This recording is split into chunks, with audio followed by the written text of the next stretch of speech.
Hi everyone, it's Catherine at Salt and Lake Global, and I'm here today to talk with you about the proposed health standards framework being considered currently by the Michigan State Board of Education.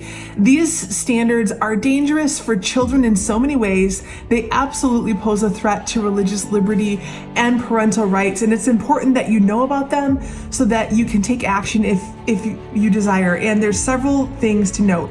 First, the State Board of Education is sidestepping the really good transparency laws that we have for teaching sex ed by reclassifying sex ed as health education. There's different sets of laws in Michigan for health education and sex education. They're not the same.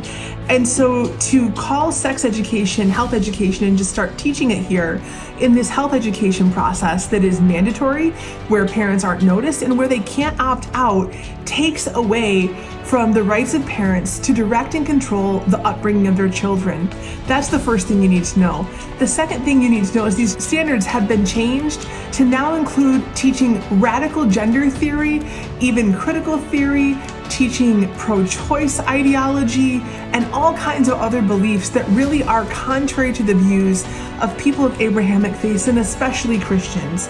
It's important to know that these standards teach much more than the academic provisions carved out by the Michigan legislature, and these things attack the God-given identity that our children need to know and replace that with dangerous, harmful socio-ideology.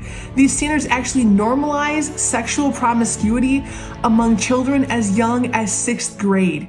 I don't know about you, but I don't think 11-year-olds, 12-year-olds need to be learning this stuff. They deserve a chance to be children and to simply grow up. They also teach children to question their parents and question whether or not their parents are safe and trusted people to talk to.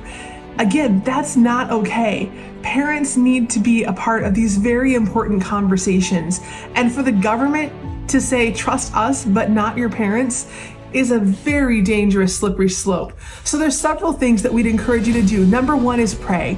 Number two is take the public comment survey on the State Board of Education website. We'll link in the comments here. The second thing is, the third thing is consider coming to a State Board of Education meeting and sharing your thoughts, whether you attend in person or virtually. Public comment is so important that the State Board of Education hears from parents like you about what you really think. The fourth and final thing we would ask you to do is to do your own homework and share what you learn with others. Help us get the word out. This issue is moving very quickly. A vote could happen as soon as November 13th, and your voice needs to be heard. God bless.